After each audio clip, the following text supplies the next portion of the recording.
왜 나만 겪는 고난이냐고 불평하지 마세요. 고난의 뒤편에 있는 주님이 주실 축복 미리 보면서 감사하세요.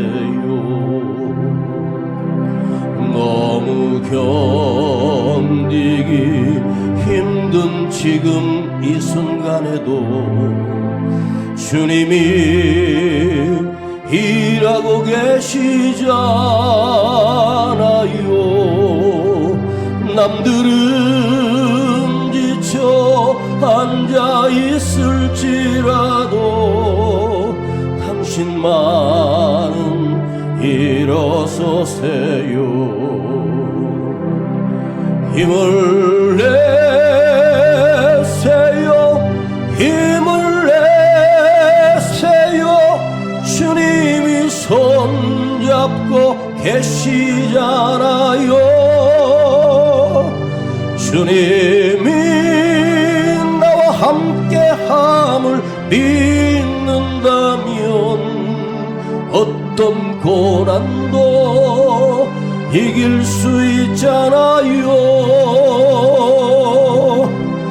왜 이런 슬픔 찾아왔는지 원망하지 마세요. 당신이 잃은 것보다 주님께 받은 은혜 더욱 많음을 감사하세요. 너무 견디기 힘든 지금 이 순간에도 주님이 일하고 계시잖아요. 남들은 지쳐 앉아 있을지라도 당신만은 일어서세요. 힘을 내세요. 힘을 내세요. 주님이 손잡고 계시잖아요. 주님이 나와 함께함을 믿는다면 어떤 고난도 이길 수 있잖아요. 어떤 고난도 견딜 수 있잖아요.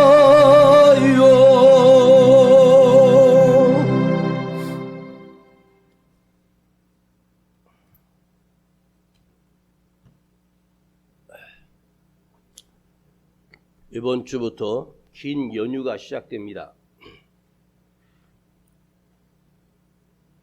수요 예배는 연휴 기간 중에 걸려 쉬고 이번 주 금요 기도회는 정상대로 예배 드립니다. 수요 예배만 쉬는 것으로 하고 금요 기도회는 정상적으로 진행할 것이고 또 그 다음 주 예배도 동일하게 드리게 될 것입니다. 오늘 제목은 시험을 찾는 자가 받는 복. 시작. 시험을 참는 자가, 시험을 이기는 자가 하나님이 주시는 복입니다. 19세기 말에 영국에서 머시멜론이라고 하는 부드러운 사탕을 만들었습니다. 원래는 식물성으로 설탕을 첨가해서 만든 부드러운 사탕입니다. 그것이 미국으로 건너오면서 이 머시멜론이 설탕과 계란 노른자를 저어서 반죽을 해서 그걸 얇은 약한 불에다가 형체를 만들어서 굽기 시작합니다.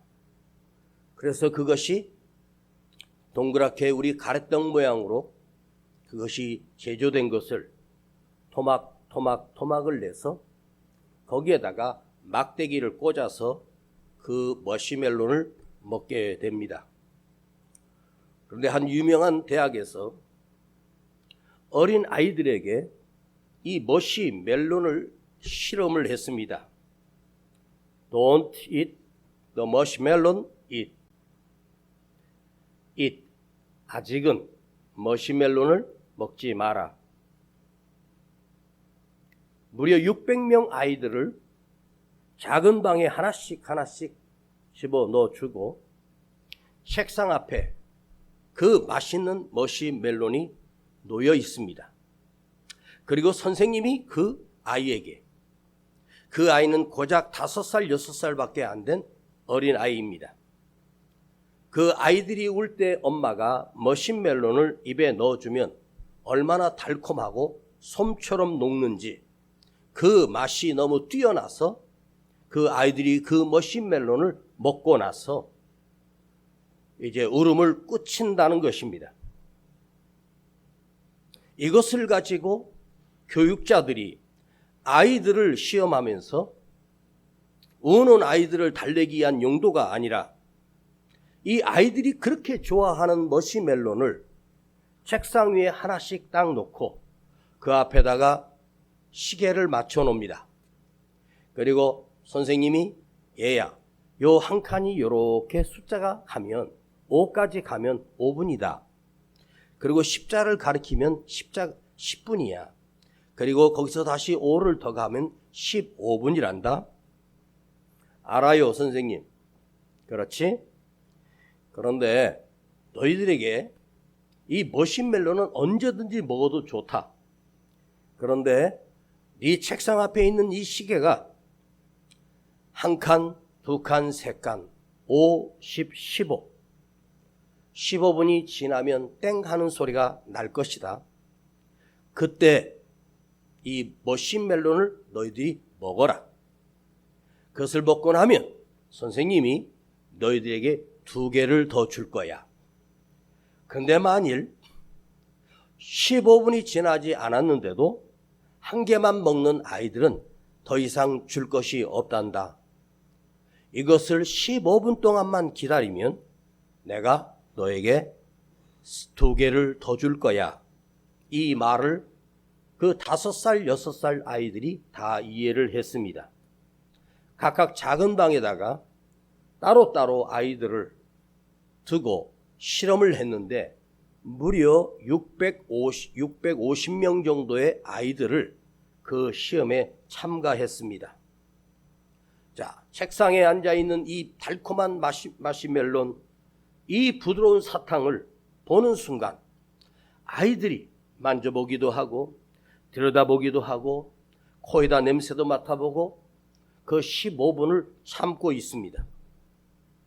근데 지금 먹으면 1개지만 15분을 기다렸다 먹으면 2개를 더 준다는 말입니다. 15분 뒤에 먹으라입니다. 이것은 바로 만족유예. 내가 만족하는 것을 기다리게 하는 것, 만족유예라는 말입니다. 이 유혹을 참고 15분을 잘 참고 인내하고 그것을 믿고 또 그것을 기다리고 있는 그 아이들은 초긴장 상태에서 그 15분을 지나게 되는데, 여러분 먹고 싶은 것을 그 5살짜리 아이가 그 먹고 싶은 것을 15분을 기다린다는 것은 대단히 어려운 일입니다. 그런데 그 머릿속에 내가 15분을 먹지 않고 기다리면 2개를 더 준다. 이 약속을 믿어야 합니다.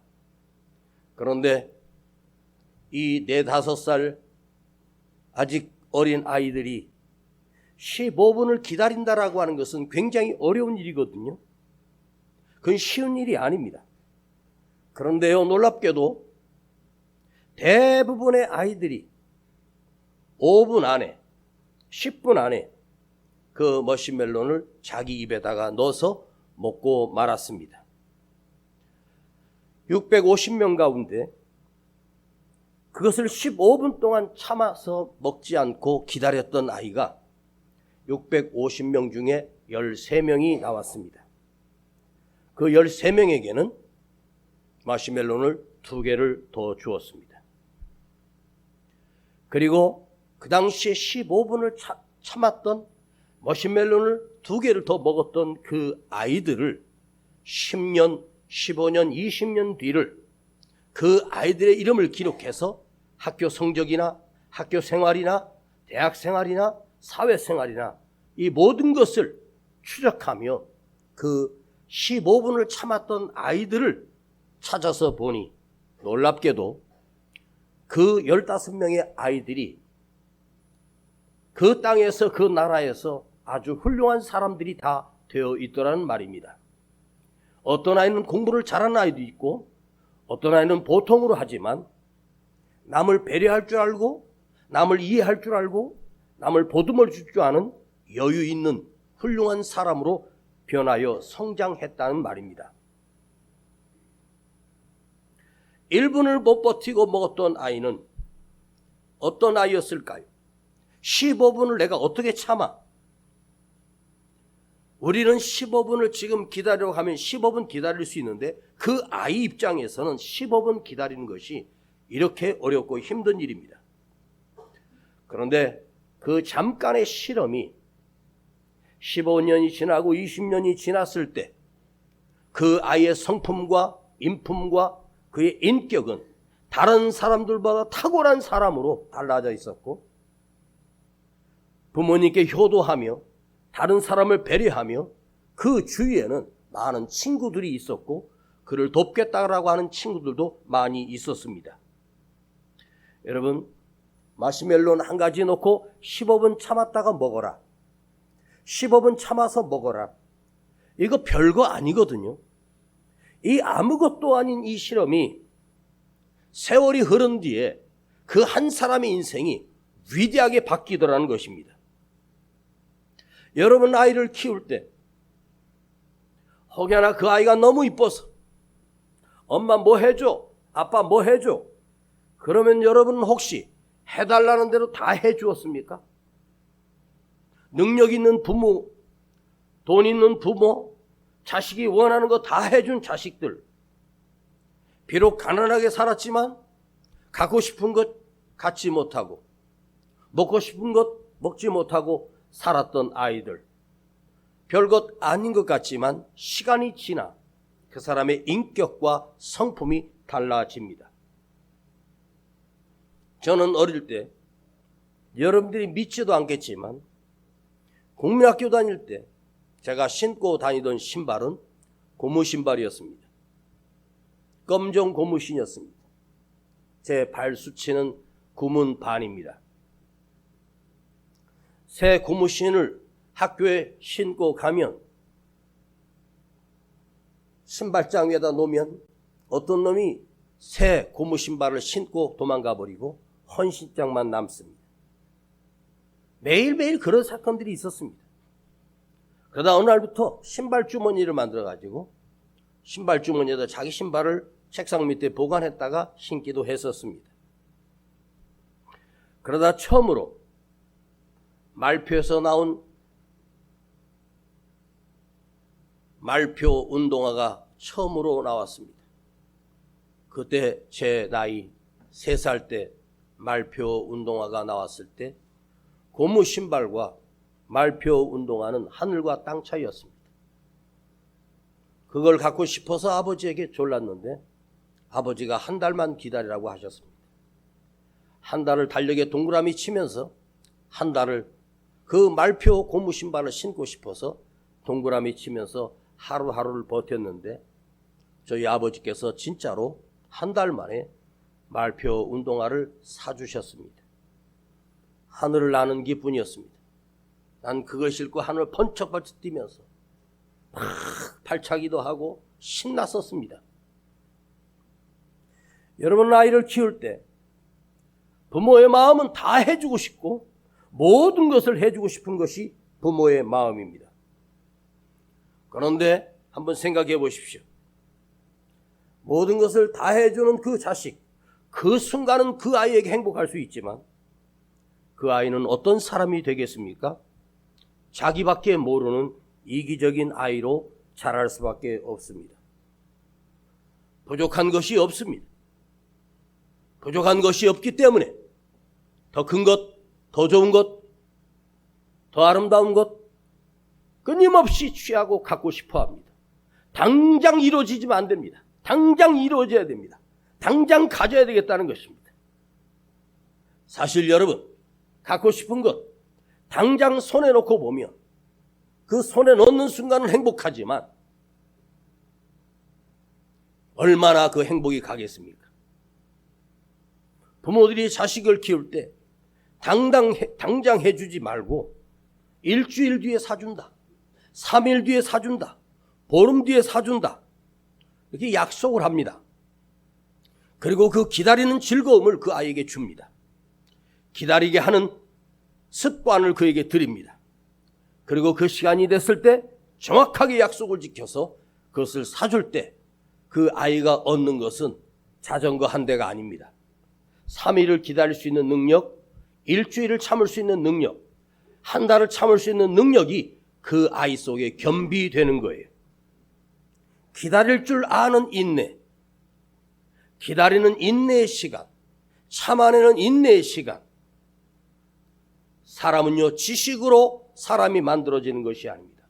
교육으로 만들어지는 것이 아닙니다. 참아내는 능력 속에 참고 또 견디고 또 참고 견디고 또 참고 인내하고 또 견디고 또 견디고 그러면서 나의 인성이, 나의 성품이 거기서 개발되기 시작합니다. 만족 유예, 내가 갖고 싶은 만족을 기다리는 거예요. 그러면서 만족 유예의 훈련이 스스로 그 아이의 삶 속에 자립심이 생겨납니다. 스스로 자립심이 길러집니다. 요즘은 다 컸는데 엄마 품을 못 떠나는 캥거루족들이 많습니다. 스스로 나가서 자립하지 못합니다. 두려움 속에 살고 있습니다. 오늘을 참고 내일을 참고 또 참으면서 기다릴 줄 아는 사람, 기다림의 능력을 가지는 사람. 왜? 이 사람이 바로 하나님의 사람이기 때문입니다. 하나님은요, 참고 견디고 인내하며 거기서 인내하고 기다렸던 그 작은 성공을 위하여 그걸 또 기다리고 참아내고 견뎌냅니다. 그러면서 오늘의 즐거움이 생기고 또 내일의 성취가 그에게 찾아옵니다. 인내하며 하는 수고, 그 사람 속에 그 믿음이 흔들리지 않는 믿음이 세워집니다. 그 인품과 인성이 달라지기 시작합니다. 왜냐하면 기다려봤기 때문이고 기다리는 것이 얼마나 중요한지를 알기 시작합니다. 그러면서 그의 삶이 되고 그의 철학이 되고 그의 습관이 되고 그의 능력이 됩니다. 이걸 잘 견뎌내는 사람이 시간이 지나서 다른 사람과 전혀 다른 사람으로 달라지고 변화된다는 말입니다. 우리는요, 천국이 있기 때문에 오늘을 참고 견디는 것입니다.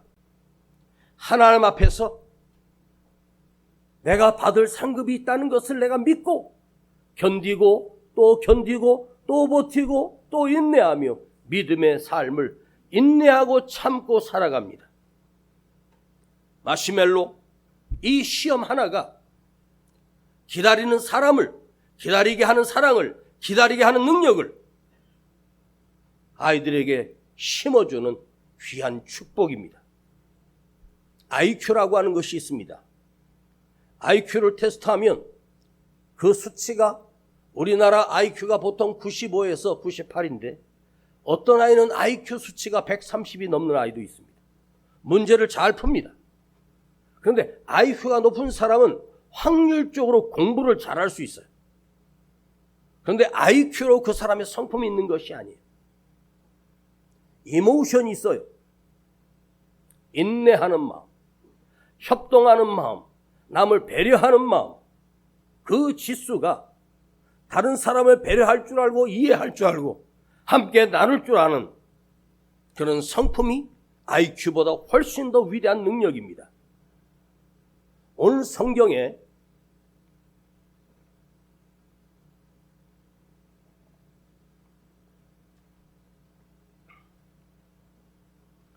시험을 참는 자는 복이 있다. 야고보서 1장 12절을 한번 찾아서 읽겠습니다. 시험을 참는 자는 복이 있다. 이것에 옳다 인정하심을 받은 후에 주께서 자기를 사랑하는 자들에게 약속하신 생명의 면류관을 얻을 것임이니라. 시험을 참는 자가 복이 있다.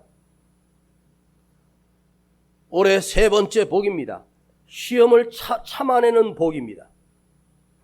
우리 생각으로는 시험이 없어야 된다고 생각합니다.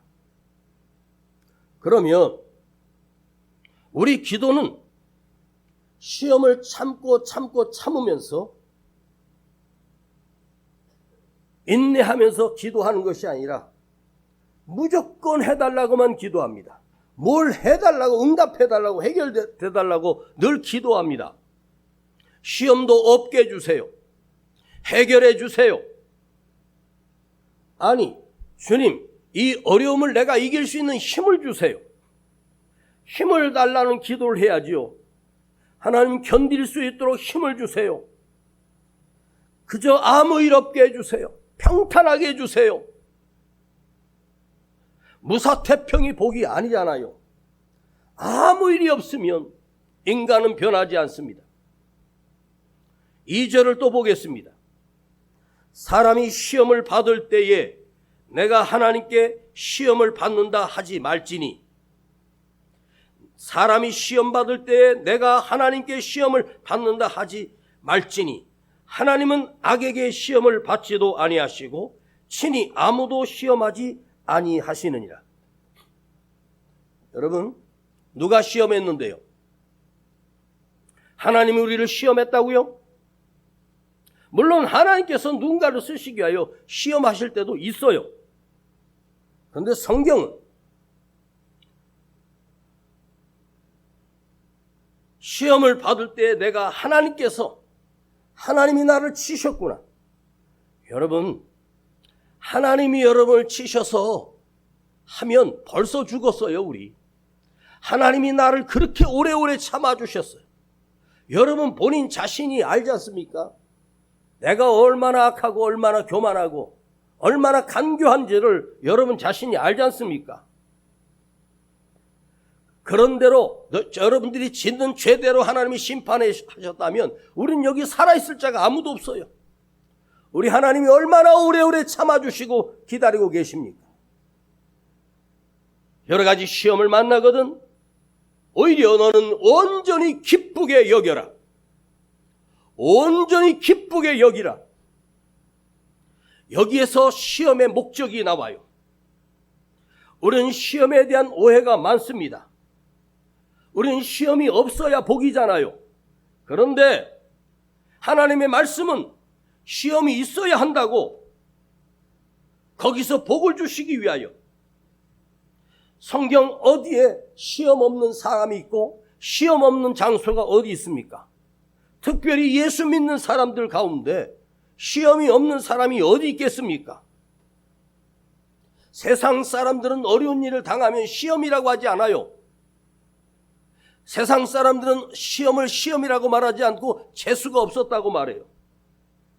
그런데 하나님께서는 우리에게 때로는 우리를 가르치시고 깨닫게 하시기 위하여 시험을 허락하실 때도 있어요. 누구에게나 어려움도, 누구에게나 아픔도, 누구에게나 슬픔도 다 있습니다. 성경에는 우리가 여러 가지 시험을 만나거든 온전히 기쁘게 여기라. 그 반응하는 마음이 어떻게 반응하느냐가 중요한 거죠. 하나님의 말씀이 시험이 있어요. 하나님께서 아브라함에게 이삭을 바치라고 할 때도 그 창세기 22장 첫 절에 이렇게 나옵니다. 하나님이 아브라함을 시험하시려고 이삭을 번제로 드리라고 요구하십니다. 내 마음과 내 생각은 얼마나 어리석고 미련한지 아십니까? 너 시험이 있다. 너 시험을 한번 받아들여라. 그리고 한번 인정해라. 그리고 그 시험 가운데서 내가 한번 이겨보겠다. 내가 이 시험을 통해서 내가 커지리라. 내가 이 시험을 통해서 성장하리라. 이 시험을 통해서 더 굳건한 믿음으로 세워가리라. 시험을 통해서 교회를 떠나고 세상으로 떠나버리고 믿음을 버리는 것이 시험이 아니란 말이에요. 시험을 통해서 더 견고해지고 더 굳어지고 더 강하여지고 더 뜨거운 믿음으로 성장하기 위한 과정일 뿐입니다. 이걸 인정하는 거예요. 하나님이 나에게 무언가를 주시기 위하여 이 어려움이 있고 고통이 왔구나. 이게 하나님의 섭리고 하나님의 윤리요 하나님의 법칙이었구나. 보십시오. 우리가 이쯤 되면 복이라는 말을 많이 씁니다. 복 받으세요, 복 받으세요 합니다. 복 받으라고 합니다. 좋지요, 듣기는. 그런데요, 복은요, 사람에게 주이지 아니에요. 복의 주인은 하나님이에요. 복은 하나님만 주실 수 있어요. 복이 복되기 위해서는 복이 있고 복이 있어야지요. 복이 되기 위해서는 복이라는 것이 있어야 돼요. 그런데 그 복은 하나님 손에 있어요. 그 다음은 내가 복된 자가 되어야 그 복이 나와 상관이 있어요. 하나님의 복이 있는데 내가 복된 자가 못 되면 그 복은 나와 아무 상관이 없어요. 그 복은 내게 들어오지도 않았고 내가 복된 사람이 될 수가 없어요. 복이 있다니까요. 진짜 복 있는 사람이 있어요. 복 있는 사람이 있단 말이에요. 귀하지만 참 복 있는 사람이 찾기가 어려운 시대입니다. 찾아보기 힘들 만큼 복 있는 사람을 찾기가 어려워요. 복된 사람은 저 밖에 있는 것이 아니라 지금 이 자리에 이 말씀을 듣고 있는 저와 여러분들이 복 있는 사람입니다. 가령 어떤 분이 우연히 복권을 한 장 샀습니다.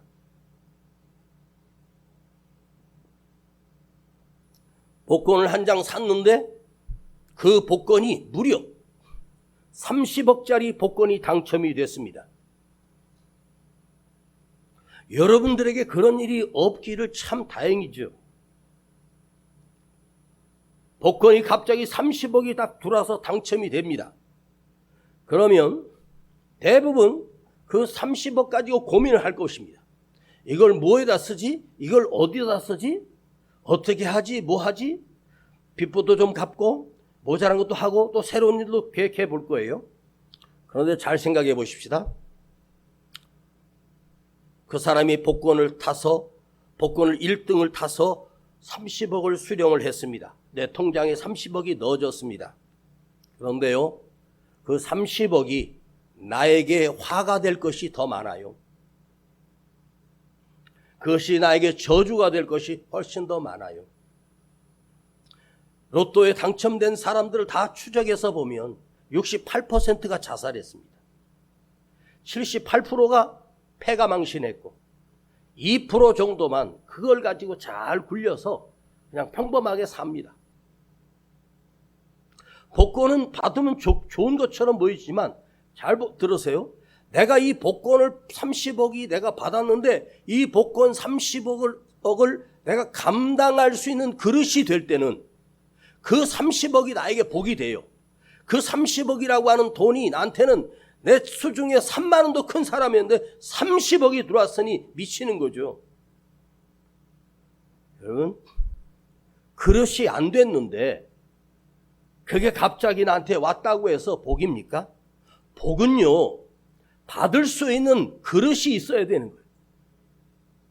그릇이 준비될 때 그것이 축복이에요. 하나님이 엄청난 것을 나에게 부어주시는데 내가 손이 작아서 아무리 받으려고 해도 10,000개를 주셨는데 1개도 못 받아요. 복 받는 그릇이 될 때 그 사람이 복 있는 사람입니다. 그런데 그 복받는 그릇은 그냥 커지는 것이 아니에요. 수많은 시련을 통해서, 수많은 고난을 통해서, 수많은 아픔을 통해서, 수많은 쓰라림을 통해서 그 사람의 생각의 크기가 달라지고 마음의 크기가 달라지고 손의 크기가 달라지기 시작합니다. 그것이 바로 믿음의 크기입니다.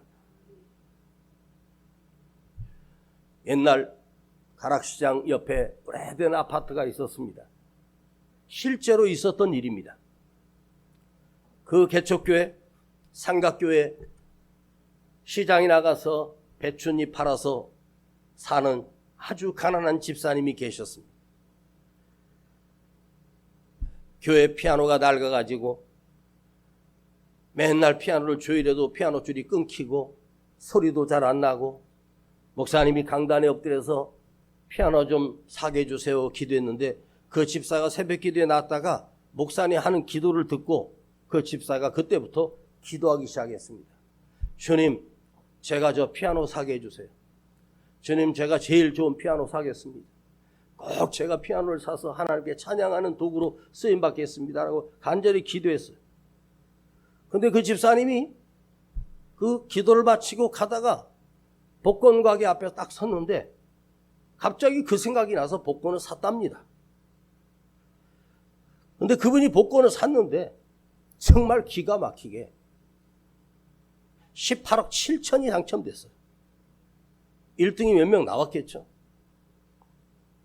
근데 그 집사님이 18억 7천을 세금을 다 떼고 18억 7천을 가지고 어디 갔는지 아십니까? 목사님을 찾아왔어요. 목사님, 피아노 한 대가 얼마 정도 갑니까?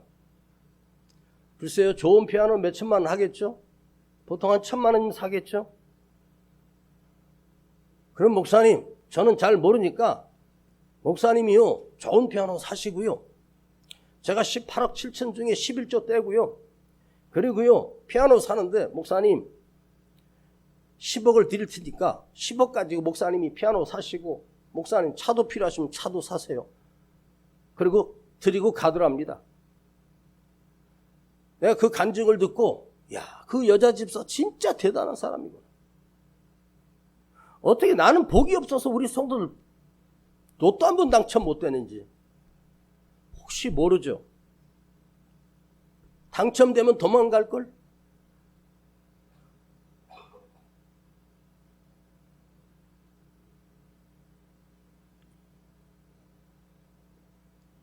그릇이 중요한 거예요. 그릇이 안 된 사람이 그걸 하라고 하면 할 수 있겠습니까?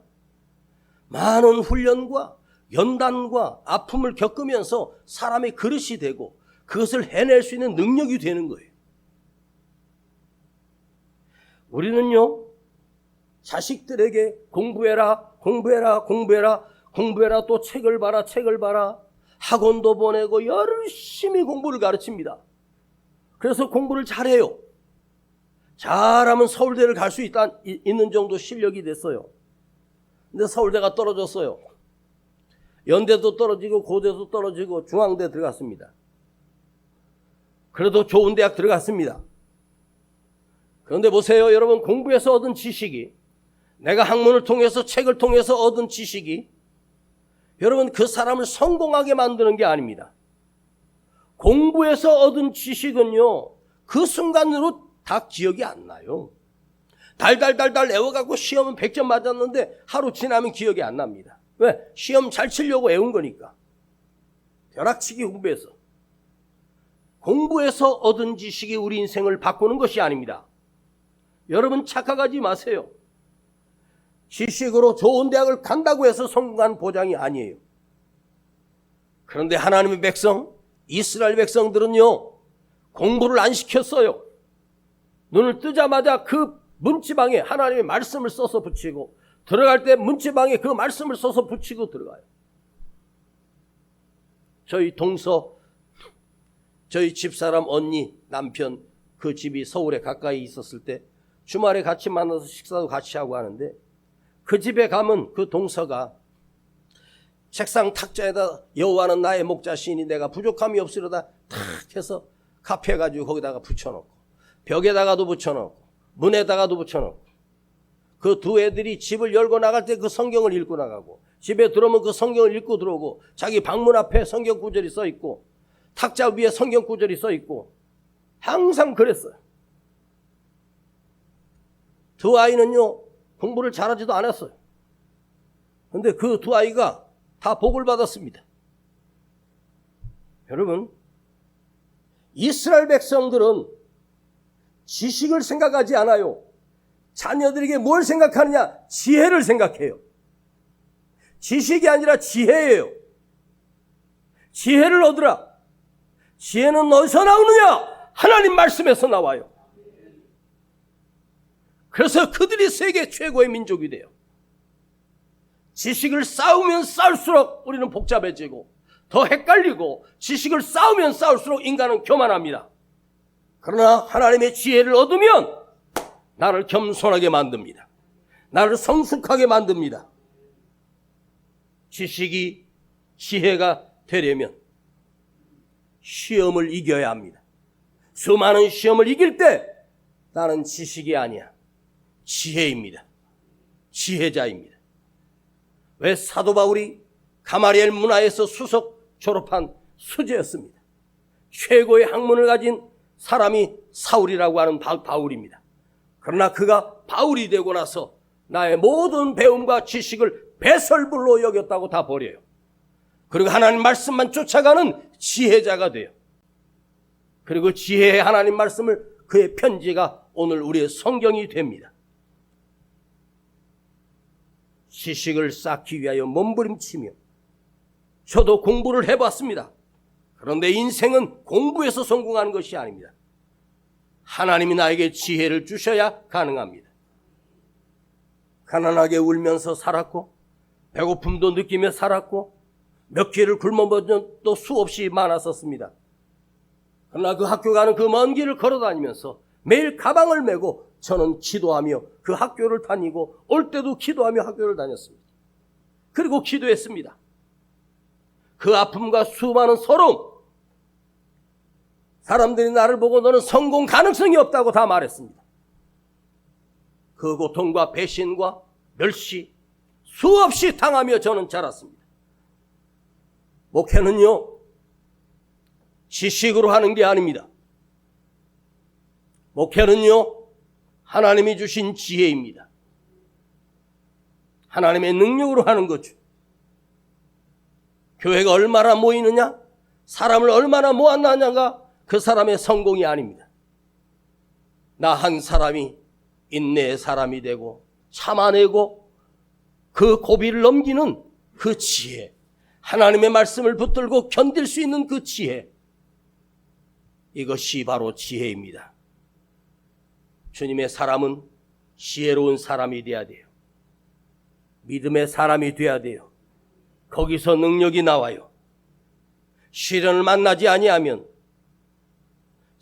책을 수천 권을, 수많은 권을 읽어도 소용없어요. 수많은 정보를 알고 있어도 상관없어요. 시련을 부딪히고 무시도 당해보고 고통도 만나보고, 그때 내가 깨지고 부서지고 무너지고 겸손해지고 주님을 부르게 하고 주님 앞에 엎드리게 하고 하나님을 붙들고 이렇게 고백합니다. 나는 주님 없이는 살 수가 없다고 고백할 수밖에 없습니다. 왜 하나님이 그 사랑하는 요셉을 인신매매로 해서 이방 땅에 흘려가게 하고 팔려가게 하셨습니까? 그렇게 사랑하는 요셉을 말입니다. 가자마자 그는 노예 생활을 10년 하고 억울하게 누명을 쓰고 감옥까지 갇히는 비참한 신세가 되었습니다. 그런데요, 요셉이 홀로 그 어린 나이에 노예가 돼서 팔려갔는데, 신기한 것은 전능하신 하나님이 요셉과 함께 따라다녀서 요셉과 함께 붙어 계셨어. 요셉과 함께 동행하셨단 말이에요.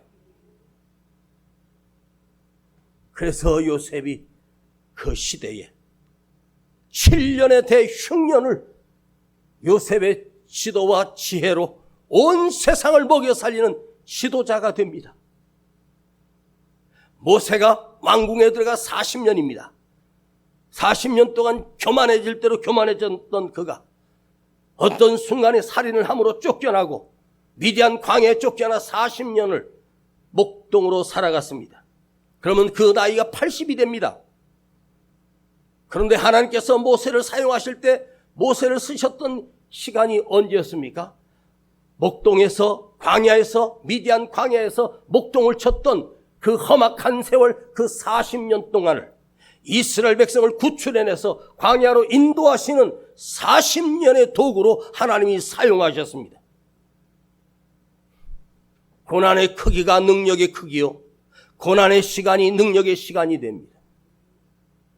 아프고 힘들수록 그걸 잘 견디고 나면 하나님께서 더 좋은 것을 주시기 위한 나를 시험하시는 과정임을 잊지 마십시오.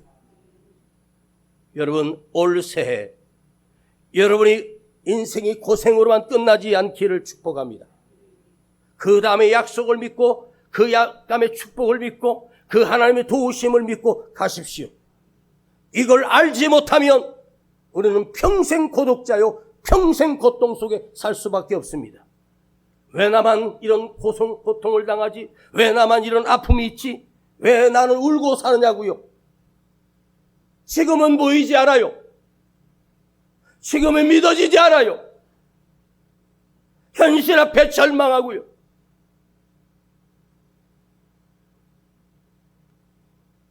요즘 제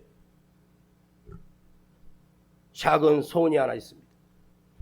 하나님, 1시간을 자도 단잠 좀 자게 해주세요. 한 달을 잠을 못 자니까 사람이 미치겠습니다.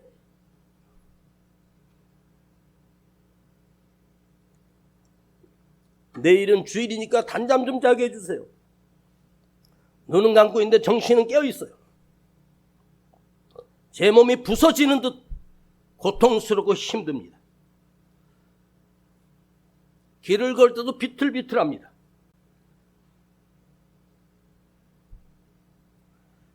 여러분은 지금의 사는 집의 평수를 넓히는 것이 목적입니까? 그거 이제 스톱하세요. 여러분의 집의 평수 넓히는 것이 목적이 아니고 여러분에게 하나님이 담을 수 있는 그릇을 넓히는 것이 목적이 되기를 원합니다. 그 그릇이 넓어질 때 하나님께서 우리 안에 가득 채워주시고 거기 하나님의 능력과 온갖 좋은 것들로 나를 채워주실 때 그보다 더 큰 인생은 없고 그거보다 더 아름다운 인생은 없습니다. 주여 나를 사용하여 주시옵소서. 나를 도구로 쓰시옵소서. 내가 하나님 앞에 쓰임 받겠습니다. 내가 이 시련 속에서 헛된 시련만 당하고 비참하게 억울해하며 살지 말고 이걸 또 겪고 또 겪고 또 겪고 또 겪으면서 나는 커지고 나는 커지고 나는 성장하고 나는 더 깊어지고 하나님은 오늘 그대 앞에 서셨습니다. 지금 그대의 눈으로는 보이지 않을지 모르지만 이걸 기억하십시오. 우리 하나님이 시험을 통과하고 기쁘게 여기는 자에게 다가오셔서 우리 하나님이 뒷짐을 지고 계십니다. 그리고 내 참는 모습, 내 인내하는 모습, 내 견디는 이 모습을 보시고 우리 주님이 이제 됐다. 그리고 그 크신 손에 놀라운 선물을 쥐고 나에게 주시기 직전입니다. 축복의 문턱에서 무너지지 마세요. 다 왔어요. 기도합니다.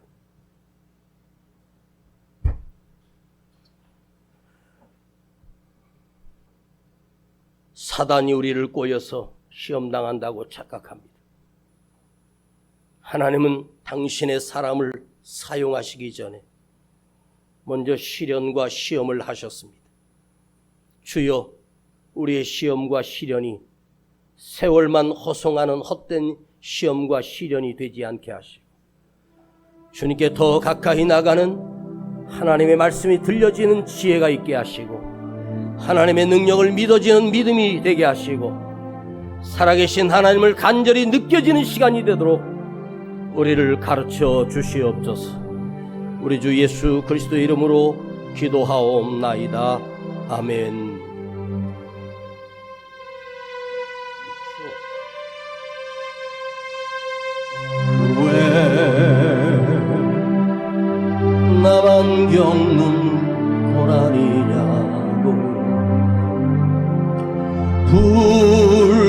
불평하지 마세요.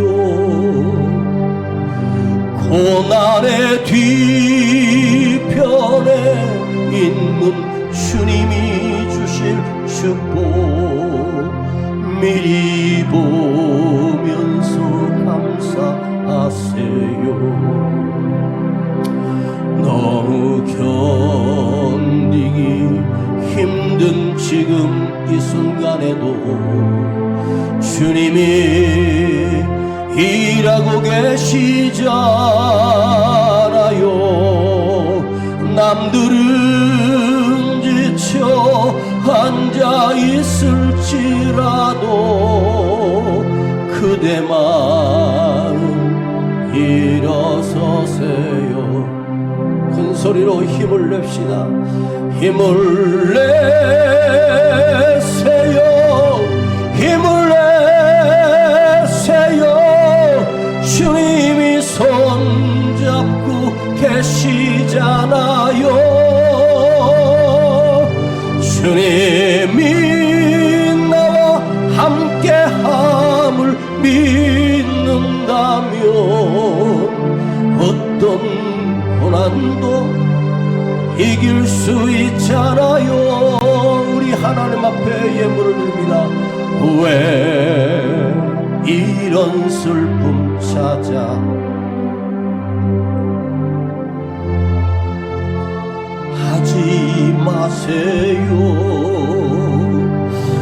당신이 잃은 것보다 주님께 받은 은혜 더욱 많음에 감사하세요. 너무 견디기 힘든 지금 이 순간에도 주님이 일하고 계시잖아요. 남들은 지쳐 앉아 있을지라도 당신만은 일어서세요. 다 같이 일어서십시다. 힘을 내세요. 힘을 내세요. 주님이 손잡고 계시잖아요. 주님이 나와 함께함을 믿는다면 어떤 고난도 견딜 수 있잖아요. 두 손 높이 들어 힘을 내세요. 힘을 내세요. 주님이 그 손 잡아주시잖아요. 주님이 나와 함께함을 믿는다면 어떤 고난도 어떤 아픔도 어떤 두려움도 이길 수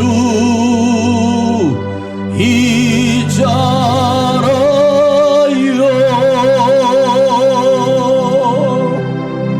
아버지 하나님, 오늘 시험을 참는 자의 복, 이 말씀을 주셔서 감사드립니다. 거저 주는 복이 아니라 하나님께서 우리를 그 큰 것을 주시기 위하여, 그 큰 일을 감당하기 위하여 우리에게 주신 아버지 하나님이 나를 시험하시는 이 시험을 통과하고 이겨내고 견뎌내게 하여 주시고 이길 수 있는 힘을 우리에게 허락하여 주시기를 간절히 원합니다. 작은 예물 아버지 앞에 드렸습니다. 주님이 영광 받으시고 우리 사랑하는 가정과 그 기업과 일터 위에 아버지 하나님의 복되신 하나님의 은총이 그 손이 보이도록 역사하여 주시기를 간절히 원합니다. 우리를 위로하여 주시고 우리를 축복하시며 우리와 동행하여 주시옵소서.